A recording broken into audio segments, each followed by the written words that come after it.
Noorani kofta.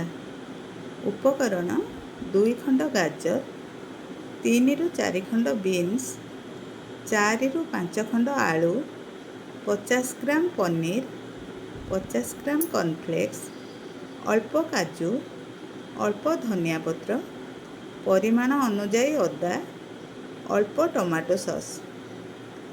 Gravy ପାଇଁ ଉପକରଣ: ପିଆଜ, ଲଙ୍କାଗୁଣ୍ଡ, ଗରମ ମସଲା ଗୁଣ୍ଡ, ଜିରା ଗୁଣ୍ଡ, ପରିମାଣ ଅନୁଯାୟୀ ଲୁଣ, 10 ଗ୍ରାମ କାଜୁ ବଟା, 10 ଗ୍ରାମ ପେସ୍ତା ବଟା। ପ୍ରଣାଳୀ: ସିଝା ଆଳୁ, ଗାଜର ଓ ପନିର ସହିତ ଜିରା ଗୁଣ୍ଡ, ଲୁଣ, କାଜୁ ଓ କିସମିସ ମିଶାନ୍ତୁ। କାଜୁ ବଟା ବା ଖଣ୍ଡ ହୋଇନଥିବା ଦରକାର। ଏଥିରେ କର୍ଣ୍ଣଫ୍ଲେକ୍ସ ମିଶାନ୍ତୁ। ମଇଦାକୁ ଦଳି 6ଟି ଛୋଟ ଛୋଟ ବଲ୍ ଭଳି ତିଆରି କରନ୍ତୁ। କଡ଼େଇରେ ତେଲ ଗରମ କରି ବଲ୍ ଗୁଡ଼ିକୁ ଲାଲ ହେବା ଯାଏ ଭାଜି ନିଅନ୍ତୁ। ଗୋଟିଏ ପାତ୍ରରେ 2 ରୁ 3 ବୁନ୍ଦା ତେଲ ଲଗାଇ ବଲ୍ ଗୁଡ଼ିକୁ ରଖି ଉପରେ ଗ୍ରେଭି ଢାଳି ଦିଅନ୍ତୁ। ପାତ୍ରଟିକୁ 2 ରୁ 3 ମିନିଟ୍ ପାଇଁ ଓଭାନରେ ରଖନ୍ତୁ।